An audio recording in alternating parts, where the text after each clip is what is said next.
Sanibona, phinde nginibingelele futhi namhlanje nangalomzuzu nangaleli hora.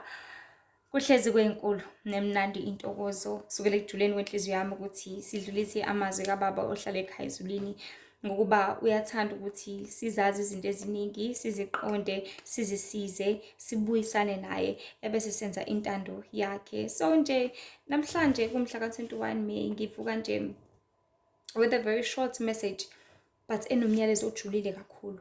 And I had a dream, and after that dream, when I was busy writing it down, kwafika nje just 3 words, igama elithi selfish, greed and desire. Ila magama nje kuphela afikile kumina. So ngiphupha ngisedolobheni, I'm in town, ngibone nje one of my aunts, khona nje abanye o-auntie owayezwana kakhulu with my mom. So ngibone yena ethenga edolobheni, she's busy buying, uthenga izimpontshi, izimpontshi lezi zokulala, azithenge nje zibe ningi nje impela. And I'm like, ayibo auntie, ngaze ngababaza, auntie, impontshi eyiningi kangaka uzozenzani? Athi habe ibhizinisi lami leli. And indlela beziziningi ngayo azathi sacela ngimphathise. No, ngingabi nankinga, siziphathe nampela lezi zimpontshi. And uNkulunkulu removed me from that scene. Wayidlulisa nje sase sihamba sasafinyelela because besisuka etown angithi sasasuka lapho straight sengibona sesingasekhaya la zithululwa khona. Nampela sithi siyafika ngakubo, azithathe angene nazo lezi zimpontshi komunye umuzi. So I'm busy wondering ukuthi hawu u-anti akahlala wayangena kulo muzi. And mengena lana sengiyabuka and ngiyazibuka lezi zimpontshi lezi. Mangithi ngiyazibheka, I saw ukuthi ngeke zidabukile lezi zimpontshi. I saw ukuthi ngeke zingcolile lezi zimpontshi. I saw ukuthi ngeke azina, impontshi lezi mayisafika ukuthi zifika rolled with plastics, right? Zifakwe nje zaba right, zenzele ukuthi zikhaveke zingangconanani. But lezi bezingena plastiki, zidabukile futhi zi-thin, like very very thin, in such a way that you can see ukuthi they are old and it's like they have been used before. So aziseke emgangathweni nasesimeni esi-right sokuthi zingasetshenziswa abantu. Now sengiyabona sesifikile in our destination.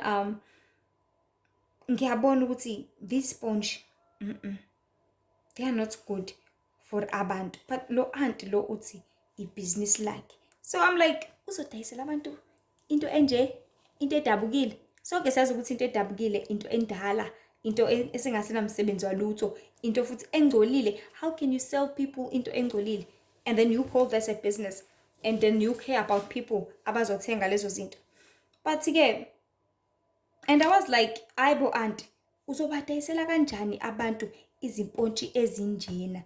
And she seemed not to care. Yena, she was so determined ukuthi ibhizinisi lakhe leli futhi yena mela enze imali. Yona nje into ebefocus kuyona ukuthi this is my business, I need to make money. Mina nje mangibe nemali ngaba right, ngihlanga lapho ukuthi izimpontshi zikanje kanje kanje.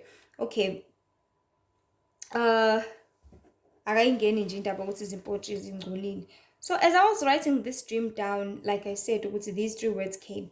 Number 1, igama lokuqala, a selfish person, umuntu oyicabangela yena yedwa. Now singabantu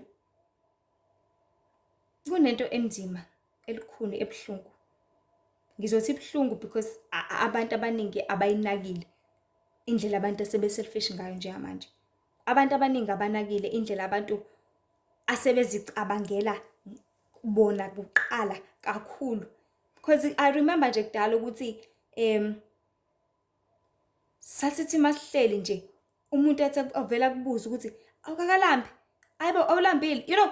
Omunye umuntu was so important, yabo, even ngisho kuthiwa kuqhamuka izivakashi ovela usibuza futhi ongasibuzi ngisho ukusibuza, sithi sifika nje usilethela ujuice sometimes, silethela amanzi sometimes, noma usibuze ukuthi ngi-offerisha ngoba khona udrink, khona ujuice, khona amanzi, khona itiye, ikuphi okuncamelayo kulokhu, bese masumbuzile bese uyamenzela, umenzele nokudla on the side, ama cake on the side. But we live in times whereby now People are so caring of themselves in such a way that njengamanje umuntu ngeke aze akubuza ukuthi udinga ini, but into angayenza ngasukuma ukwenza ukudla aqeda azohlala la phambi kwakho adle phambi kwakho umbuka engenandaba ukuthi you are hungry, engenandaba ukuthi mhlasimbe nawe uyakudinga, engenandaba futhi ukuthi nawe unjani njani uhlanganaphi.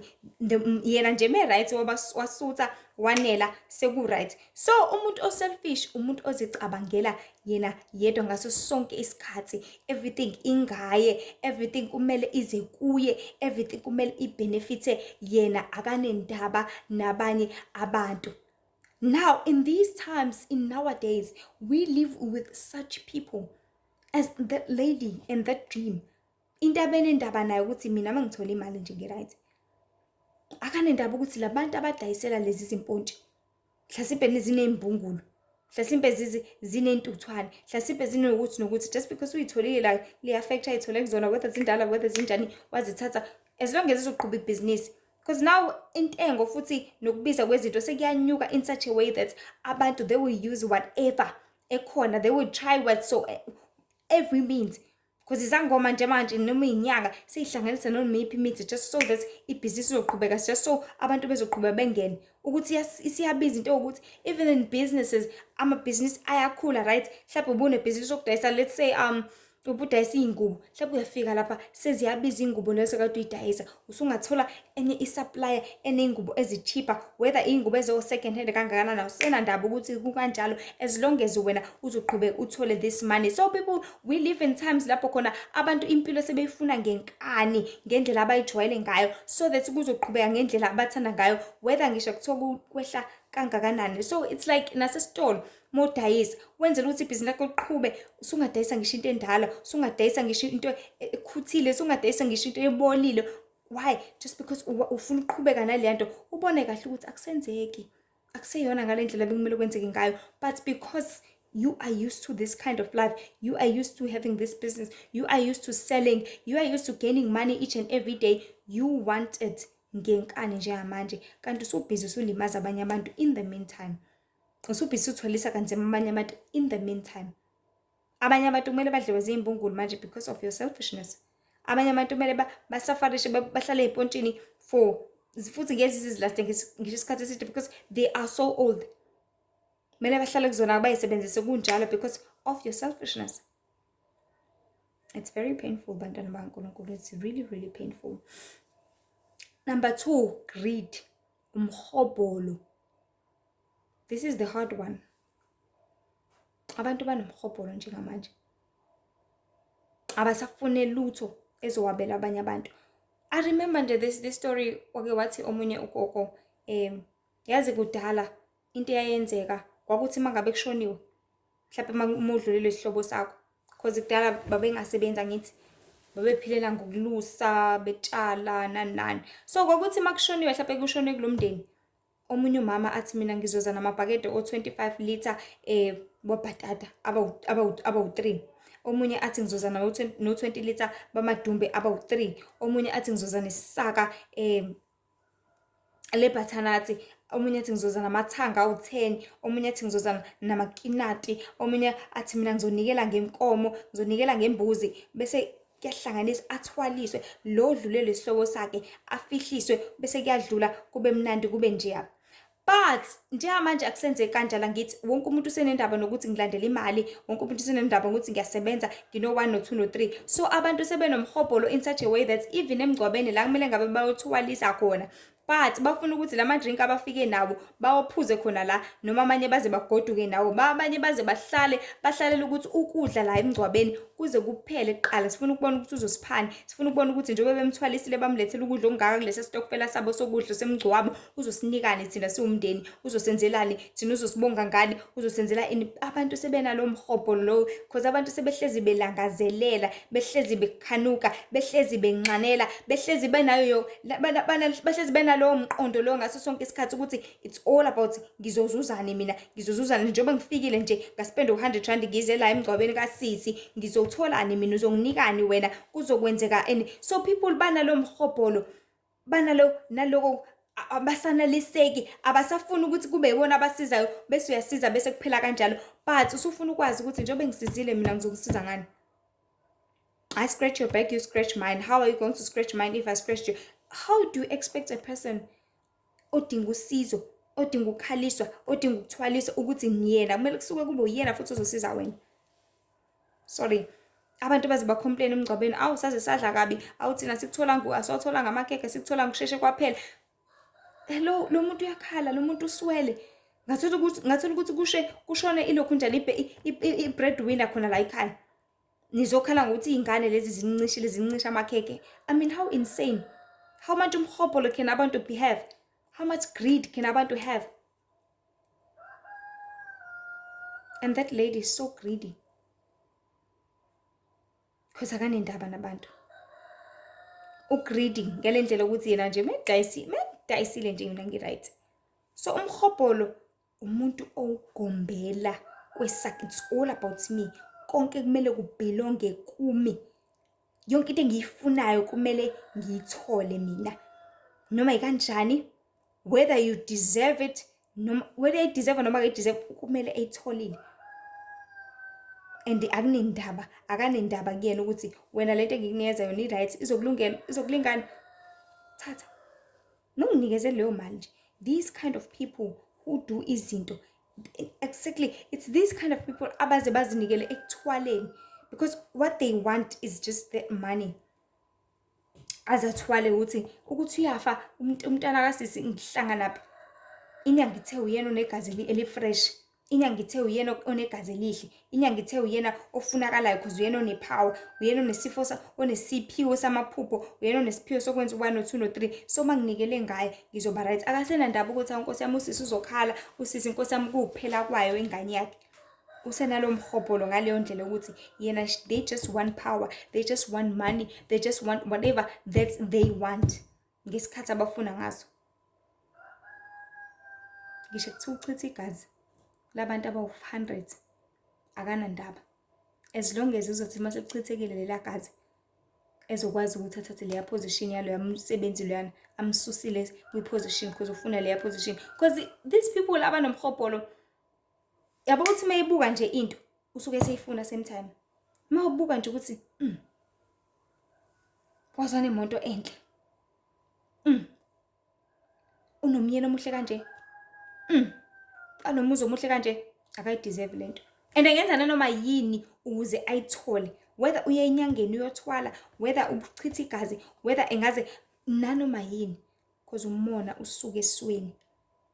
And ubuthakathi inhlezi nazi abantu kaNkulunkulu ukuthi buyisono esisesihogweni. Umona uyisono esisesihogweni. Ukufisa kuyisono esisesihogweni.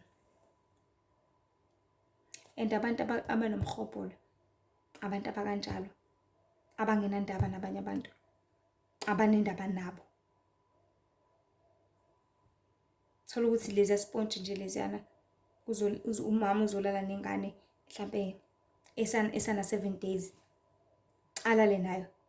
Vuka ingane sigcwele izilwane, zigcwele ubuso bonke, cabanga a child. Ngenxa yobugreed bakhe ukuthi akanendaba yena mayithola imali nje kuzoba right, because she was so determined. And siyabazi abantu abadetermined ukuthi ngiyayenza lento no matter what. Akukho lutho ezongivimba manje, akukho umuntu ozongimisa manje, ngiyayenza mina lento. She was determined like that. Number 3, the third word, it's desire. Ukunqanela, ukufisa, nokulangazelela. People siphila esikhathini la khona abantu belangazelela yonke into manje. Ngaze ngahalela ukuthi ngaze ngahalela ukuya eThekwini, ngaze ngahalela ukuya endaweni ukuthi, ngaze ngahalela ukuyikhipha, ngaze ngahalela yazi mase kuthiwa nje nginemali, yabo nje bese kuthiwa ngine-1,000,000 manje, yabo nje bese kuthiwa nginokuthi, yabo nje bese yabo lokulangazelela kwakho, it will definitely land you in trouble, because into abayilangazelela kakhulu abantu njengamanje iyodwa ile mpande yesono, imali. And the more beyilangazelela, that is where bebuyela kubugreed ebuhobholweni. That is more they become and more selfish. That is more bezicabangela bona bodwa, because into so eseyilangazelela lo mama ukuthi abo mase ngidayisile nje ngizothola leyo mali, ngizothola leyo profit, because uselangazelela lokho. akasenendaba ukuthi kwenzakalani ini kanjani, ubani uzolimala, ubani uzozela ubuhlungu, ubani uzongcinzeka ebusuku, ngihlanganaphi. Because her desires must be met. Ngomhobholo wakhe, she must get what she want. Ngokufisa kwakhe, ngokunxanela kwakhe, nxanela imali, nxanela ukuthi, nxanela ukuphuza, nxanela whatever. I need to get whatever ngifunayo. So bayingozi laba bantu, especially if these characters are going to be held by one person. Abanga umuntu eyedwa owabambe wonke lama characters womathathu. Eyedwa usuke eyingozi ngampela lo muntu ngoba manje yena into ayifunayo uyayifuna futhi wenza noma yini isinomi kanjani ukuthi ayithole. Kunjengomuntu ozoqhamuka kumiwe ulayini, when you're standing in a line, mhlawumbe siye clinic, siye home affairs nani, thola ukuthi abantu kade bemile beshiswe ilanga, avela adlule naye phambili, abangenele abantu, aqede futhi angabi nandaba nalokho, angabi nendaba ukuthi kade behleli, kade belinde whole day, sebeze balamba. Uhlanganaphi? Ngoba yena usile, ngoba yena uyena alright, futhi uzitshela ukuthi she's the one or he's the one that is more important. So from that dream, to me, ukuthi sengaze adayise kodwa Nkosi yami izinto ezibheda kangaka because of the so-called business lakhe anendaba nalo, ukuthi these sponges anezimbungulu akayisebenzi lento, akahlangani nalonto, yena nje uma benemali, alright. So this is a way many people will see as indlela yokusurvive these last days, ukuthi do whatever it takes for yourself. The level of not caring keeps on escalating. Yabo le level ungabi nandaba lapha emhlabeni iyaqhubeka, iyanda, iyakhula kanjalo. And the more ikhula bantu baNkulunkulu, into emele siyazi, the more abantu bazoba worse each and every day ekupheleleni uthando. Uthini uMatthew 24 athi ngenxa kwento ububi leza kuphola uthando lwabaningi. Yini eyandayo? Usathane nobubi bakhe. Ngithi wandisa technology, wandisa imali, wandisa izinga lokuphila, and abantu bafuna ukwanda nalo izinga lokuphila, abafuna ukushona phansi. Akekho umuntu ofuna ukudowngrade, everyone wants to upgrade.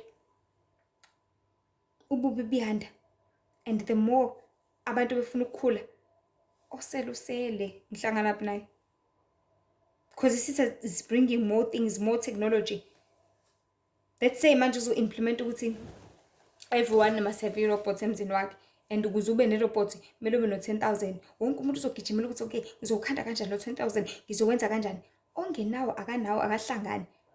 If it means ukuthi umuntu ukuze athole lo 10,000 kumele akudayisele something ongayidingi, akudayisele something ezokubulala, akudayisele something wrong for wena, uzokwenza lokho just so that ezokwenza lo 10,000 khona ezothola le robot, khona ezobona engcono naye. So bantwana baNkulunkulu, ngenxa kwanda ububi liyaphola ngampela uthando labaningi.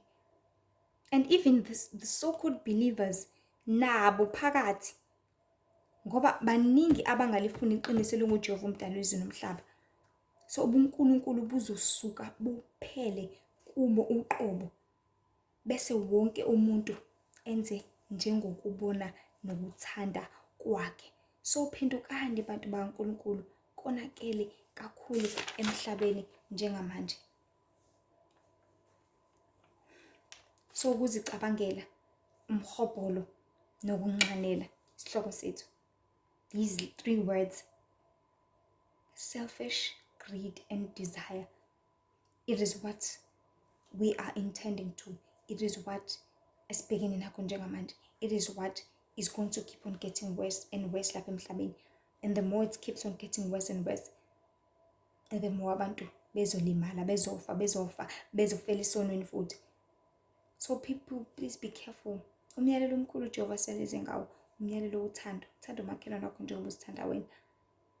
Bese uthanda uJehova ngenhliziyo yakho yonke. If ukubambile lokho, umthanda uJehova, bathanda nabantu, uzohlezi unokuthula.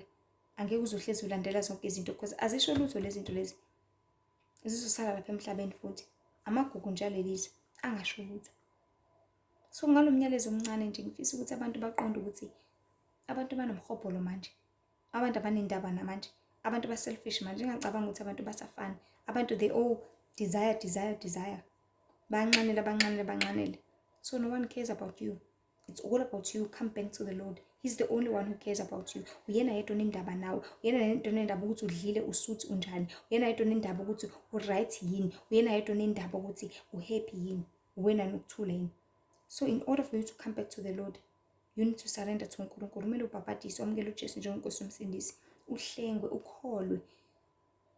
Mase ubhabhadise uwenza intando yabaNkulunkulu because awazi ukuthi yiphi. Nali iBhayibheli.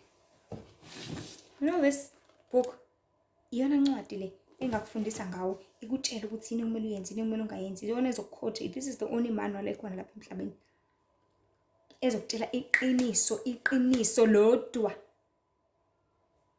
Abantu sebezoqambela amanga manje, abantu sebekudayisela izinto ongayidingi, ungenandaba nazo, ezingeza kusiza ngalutho. But izwi kaNkulunkulu lelo lizokucoach, likusize, likutshele. And uma unomoya kaNkulunkulu, you can discern, you can separate ukuthi lokho angikudingi, lokho akukho right. Cha, ngiyabonga. Being able to remove yourself from things ezingasho lutho, ongazidingi, ezizokumoshela impilo yakho nje kuphela. Because if singabantu silibele siwela kuyona yonke into sonke siyayifuna, yonke siyayinqanela, uzozuwelela ey'ntweni ey'wrong, uzozuwelela ey'ntweni engekho right, uzozuwelela ezintweni ongazidingi ezingeza kusiza ngalutho kodwa ezizolimaza wena. Uzohlezi uzwela ubuhlungu. You're always gonna be tormented. You're always gonna be feeling pain. You're always gonna be, awu sesavelela abantu kanti banjani. Uzohlezi uyimangaza wena uthi kanti abantu bawuluhlobo luni, awu siphila nezilwane nani. Cha, akunayilwane la. Abantu banje vele bathi buyela kuJehova wena. Abantu sebeshintshile ngeke basabuyela emuva. Bayaphambili, siyahlehla siyaphambili, basho njalo angithi lisho njalo iculo. People are no longer going to change. Just because wena usanenhliziyo ento, usakind, usabazwela, usababona ngazuthi basa-right. Cha, basekho njalo. Gcwele iy'lwane manje emzimbeni yabantu, gcwele iy'nyoka, gcwele iy'mpisi. They are no longer what you think they are. They are no longer what you expect them to be. They are no longer what they are supposed to be. Abaseyona leyo nto, but sebezindlavini, sebezinyonga, sebeyizinto ngeke wayicabanga. Abasenandaba. No one cares about you. No one cares about you. Ukuthi lento uyayideserve noma uyideserve. No one cares about ukuthi lento izokuphatha kanjani. They all care about themselves. They all care about imali. They all care about having whatever abenqanela abayifuna ngesikhathi sabo, because they are full of desires. They are full of greediness. They are full of selfishness. So this is a very small message egqugquzela abantu ukuthi asibuyeleni kuJehova. Asimthandeni yena ngokuphelela ngeenhliziyo zethu zonke. Asithandeni ngokuphelela ngemphefumulo yethu yonke. Asithandeni ngokuphelela ngamandla ethu onke. Sithandeni ngokuphelele ngezingqondo zethu zonke. Nangesikhathi sakho sonke. Ugcina imiyalelo yakhe, umesabe, umkhonze, wenze intando kaBaba ohlala ekhaya ezulwini. He's the only one who can give you that discernment. Leyo ngqondo kwazi ukuhlukanisa ukuthi la emhlabeni manje is not, akusenzeki. Akuseyona lento besicabanga, akuseyona, akusenzeki ngendlela besifisa ngayo singabantu sonke. So bantu bakaNkulunkulu, uzohlezi umangala lapha emhlabeni. Zonke izinto ziyamangaza, ziyathusa. But ungazithusi wena ngento obukade uyazi. Ungazithusi wena ngento obukade ungayihlenga kuyona. Ungazithusi wena iqiniso likhona kodwa waliyeka wena, walishendezela, walibalekela laze ladlula. Kanti kade lifinyelela ukuthi izosiza wena. Because the truth represents the Lord. The truth is God. Iqiniso linguye. Ukuphila phakathi kunguye uqobo lwakhe. Lokho afuna ukuthi ube nakho. Lokho afuna ukuthi yabona futhi uJehova udaleze nomhlaba indlela sithanda ngayo. So bantwana bakaNkulunkulu, phendukani ngoba umbuso wezulu ususondele. Phendukani nihlengwe nisindise. Ngibuyele kuJehova. Uyena ozonisiza kuyona yonke lento. Ngeke sakusiza omunye umuntu, ngiyakuthembisa. Ngeke sakusiza abangani, izihlobo never. Umndeni cha. Ngisho umntwana wakho ngeke. Thisha wakho esikoleni ngeke akusize ngalutho. Bonke uJehova umdali wezulu nomhlaba can help you. Akuphulukise, akusize, akukhanyisele. Akutshela into oyidingayo, into ezosiza wena, into ezokwenza ukuthi uhlezi ukhululekile. So this is just a small dream nje. Mhla 21 May, uJehova uthanda ukuthi sazi ukuthi siphila emhlabeni onjena, but there's a solution ngoba lihle ithemba kosaphila esangaphenduka esangenza kangcono nayizolo, unakuthange sangabuyela kuJehova, angaze wafica ukufa, wafela esonweni waze waphelela khona lapho. So inkosi nje ibe nani, ningakhohlwa ukuthi uNkulunkulu uyasizonda isono, uNkulunkulu uyabuthanda ubungcwele. Ngiyacela bandla nidlulise nemiyalezo nakwabanye, bakwazi ukuthi bathole amazwi eqiniso, bakwazi ukuthi basizakale baphulukiswe. So uLihle Themba Mzobelo, TikTok, Facebook and Instagram. Inkosi nje ibe nani. Amen.